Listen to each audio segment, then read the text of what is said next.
what to do. I remember researching YouTube videos literally and saying, hey, what's AI product? And there was not much, so I had to come up with it and think through it myself. 2 years later, we have 48 products live and well. We have 988 citizens developers. That doesn't even include our Claude Code and Claude Desktop users. And we have a whole discipline that now takes any product from 0 to 1, any idea basically from 0 to 1. So there is no secret sauce. I want to make sure you all understand this. There's no like, do these 5 things and everything's going to be great. I'm going to talk through the things that worked for us, but I just want to make sure that you realize there's no secret sauce. And it's not an algorithm problem. It's not about which model do you use. That's just part of the process. It's really about the function and what the function should be. What kind of people should we hire or not hire? What kind of process should we take or not take? And so I'm going to talk about 2 specific things today, and you'll see these in the entire conversation. The center and then the edge. The center is the product function. So if you're not familiar with product is basically those folks that take an idea, work with business, work with technology, and take it from, again, an idea all the way to market, whether market is internally from an enterprise perspective or customer facing. And so that was my mandate, right? Think about a product function. And then there's everybody else at the company who's trying to play around with AI. What should I build? What should I not build? And so I had to also think through those guys and what should we do for them. And that was basically what I'm going to speak to today are both those tracks. This is probably the most boring slide, and it's okay. But there's nothing about AI with this. What we realized that it is not about AI or thinking just from a new way of thinking. We were really thinking about it from process. So like literally the boring stuff. We did PI planning, sprint planning, any of that, right? You might be like, well, that's just agile development. We needed that process, and that's the process that helped us become confident and be able to stand up in front of our executive leadership boards, in front of our engineering teams, and then in front of our business partners. So think about your technology teams, right? They needed a process so they could really think about, hey, what are the guardrails I should work through? What kind of process or plan I should work through so that we don't just spin and spin around POC land, which is what happened originally. The other thing is when you have a plan and a process, you can go in front of your business stakeholders and say, hey, look, we are confident, we know what we're doing, we have a process, look at our plan. We would have a plan every single month that we are confident in, and we can show dates across the board on how to get, again, an AI product to market. Market could be enterprise, just to be clear. And then finally, our executives. We wanted to make sure we had sponsors in the room, whether it's our CTO, whether it's Eric, our CAIO, whoever it is that would help us fund and keep things moving. We wanted to make sure they understood what we were doing, and that's where the process really helped. I know it's boring, and you're like, oh my gosh, I thought AI is going to solve everything, but we needed to go back to the process. And we're maturing in that process now. We went from just typical PI planning to spec-driven development and things of that nature, but originally we really needed to focus on that process. And the other thing that I really wanted to focus on today is how did we get out of POC land, right? We kept, again, spinning and spinning originally, and then once we really thought about it, we had to make sure we defined every use case that came to us. So people across the enterprise, whether it's internally in our team, an AI department team, or at a marketing team or whatever, would come to us and say, hey, I have a use case. I want to put AI in it, which is, I think, a lot of us hear this all the time. And what we did every single time, we made sure we defined that use case with them. We made sure that there was a product definition, which sounds very simple, but trust me, when you answer these questions, you get to the crisp of it. You get to the real thing, because you don't want to walk around and think you're building an AI product, but you're really just in a POC. And that is the what. What is it? Why are we doing it? Who are we doing it for, really?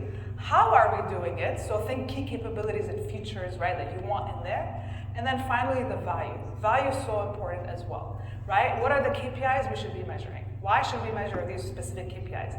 And the thing that we should also really focus on when it comes to value is not just come up with, hey, we want to make $1 million or whatever from this thing, or save $1 million. What's the baseline, and what are we trying to increase, decrease, whatever the case may be?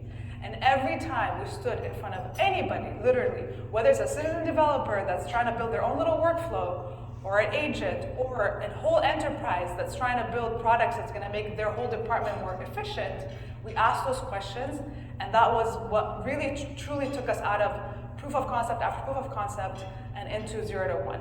And the other key thing that we did is we ensured that we don't stay in POC for more than 4 to 6 weeks. If we don't see there's value in it, we move on. We don't want to keep just harping on it, right? Because there's time not to waste, right?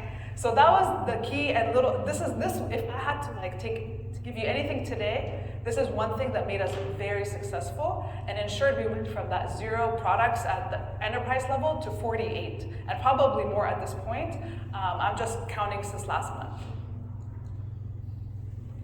The other thing that I want to focus on today is what makes AI product development different than software. We've all been in software. I've been in software for 10 plus years. And then I moved into this AI product development, and I had to think through, like, what's different? How do I teach my team, who are not AI experts, by the way? I hired a bunch of product people that are now AI product managers. And I taught them the AI discipline because AI is teachable. We're all still learning it. It's not like, it's done. And so with that, I was able to take what they know with product and then tweak it a little bit, whether it's within the process or what the acceptance criteria could be. Again, with product development and software, you test something, yes, no, right? Fail, pass, whatever. With AI product, now where the models are underneath it, what's good enough is more important. How does it break is more important because the output changes every single time, right? And so that was part of our criteria, ensuring that every time we define a product and we're going through the requirements and so forth, we're also thinking about what's good enough, what makes it most accurate, what is the accuracy rate that we are okay with, precision rate, because these are just examples that you're seeing here. So if you're just categorizing a mailbox, category A versus B, you're not as concerned as predicting if somebody's going to call your call center for a billing question and you're going to email a bunch of people you shouldn't have emailed, right? So it really matters what that percentage of precision is and accuracy. And that's just one little lever that we ensured that we thought about every single time when we're thinking about our product definition. The other part, so we went from product definition to ensure our acceptance criteria now has tweaks to the accuracy and precision, and now releasing is the next part. And the releasing, we also had to learn this the hard way. We realized that we can't just launch things, right? Just launch the product to the masses and see what happens. We needed to test it. And again, like I said before, QA testing, UA testing, you go through, can you guys hear me okay? Sorry. How about now? Oh, it's good. You go through a set of acceptance criteria, pass, fail, whatnot. Works, it didn't work. With this, we wanted to ensure, again, the output was right, wrong, good enough, whatever. And so we started scaling the way we tested and scaling the way we released. So think alpha, small, internal. I know these are not like brand new theories, but we applied them to this function. So alpha is our internal team. Beta, we added more users. It could be 10, it could be 100, just depends on the thing we're doing. And then, of course, V1 was to the masses. And so that really helped us learn. So between alpha and beta, we would find, oh no, we have to re-architect the whole thing. Between beta and V1, some enhancements, maybe the UI needs some fixing, whatever the case may be. And then, of course, V1 is like any other product. It's now version 1, it's out in the world, and people can access it, again, whoever the target audience is. Now, I focused a lot on the center, right? So I've talked a lot about the product function and the team that really helped the enterprise launch products across the enterprise. But like I mentioned, there's also everybody else. Everybody wants to play with AI. Everybody wants to build with AI. Everybody thinks they are mandatory that they have to build with AI. And we wanted to open those gates for them. We wanted to mature our product function, but we also wanted to ensure everybody that wants to play can play. And actually, it's not playing anymore, it's really part of their job now. And so what we did to make sure that they had the accessibility and the tools, we put guardrails. And really, we defined the guardrails between green, yellow, red. So think green, you're literally playing around, you're trying to test the tool, you're trying to think through like, does this tool work for me, does it work for me? I'm not touching any customer data, I'm really just playing around. Yellow is like when you start really thinking about, oh, now it's an individual productivity tool for me, or I'm building a workflow for my team, my little team. So there's more guardrails around that. And then red, really this is where it's like, you need to come to our council and we need to think through, should this even go forward with using a citizen development tool versus an enterprise level tool, which is, you know, where we take it to a development team. So you see the difference, right? With citizen developers, it's literally everybody else at the company that's not sitting in an AI department or as a software engineer or an AI engineer or whatever. It is your accountant, it is your finance guy, it's your marketing guy. They all want to play, they all want to do stuff, they all want to make their jobs more productive. And so we wanted to ensure we gave them the capability with the guardrails. And all of our tooling has the security. If anybody here is in security, don't worry, we talk to our security teams every single time. So that was one thing that we made sure that helped us scale to that citizen development community. And then the next thing I want to talk about is more about our change management arm and how shipping it wasn't the same as landing it. So I talked a lot about, we had all the right things, right? All the things in our toolbox, product definition, testing, all of the things that we had to do right. And then we're like, okay, it's time to launch, right? And adoption was a little bit slow in the beginning for any tool that we thought about. Why is it slow? What should we do differently? And that's where we brought in our change management arm and truly thought about it, because everything we've built within, at least in my department, is internal tools to make our employees more productive, or there's many value drivers, one of them is that. And so if you had to think about, okay, how do I go to market internally? It's the same steps, training, videos, think of it that way, community hours, lots of different parts to go to market to really make sure that our people they have all the tools that they need to be able to adopt, and not just, here you go, here's Cloud Code, go play, right? And so we wanted to make sure people understood why they're using the tool, what are they using it for, how to even differentiate the use cases that they have, that yeah, this use case is truly AI verified, or AI, yes, you should use AI for it, versus not. Because there's a lot of times people would come to us and say, oh, I think AI is going to solve this, and I'm like, no, it's not.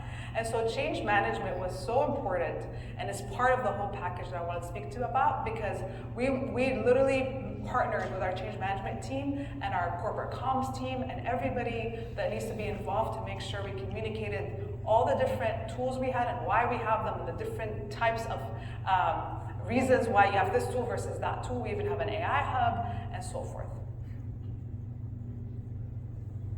Sorry. So I know I spoke a lot about the product, function, the center, and then the edge, which is, you know, our citizen developers. And what I realized in both of those arenas is, doesn't matter if I'm building for one, right, which is, or I'm building for the entire enterprise, which could be thousands and thousands of employees. It's the same problem that we had, right? Is how do we communicate to them? What kind of training do they need? You know, where should a community really be part of the story? And what we realized is having community and having office hours was truly helpful. So people would come to office hours and would think through, hey, again, like I mentioned, like, does my use case require AI or not? And now they learn what to build, not how to use the tool only. And then community, we had tons of communities, whether it's for our citizen development community, our development communities, and those communities themselves helped become peer-to-peer tech support almost. They started learning how to ask the right questions of, how did you do this use case, and how did you solve this problem, and so forth.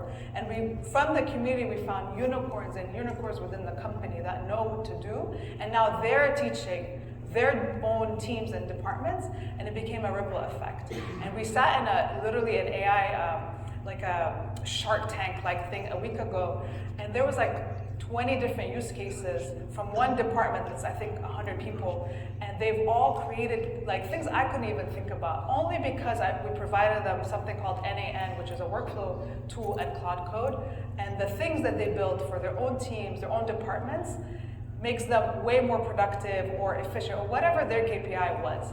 And it's just fascinating to see, because we started with these office hours, turned into community, and now there's people teaching other people within their own departments and building really valuable different products. So not to show off or anything, but I'm gonna go back to the 988. And 988 is truly just citizen developers using one tool called NAN, which is just our workflow or agent building tool. Doesn't even count, we haven't even accounted for like Claude and Claude Enterprise that we just launched 2 weeks ago. And these again are people that were like, I have no idea how to get started, to now building multiple workflows. 60% of them come back again and build more than one workflow. And then of course, like I mentioned, 48 enterprise grade V1 products launched at the company.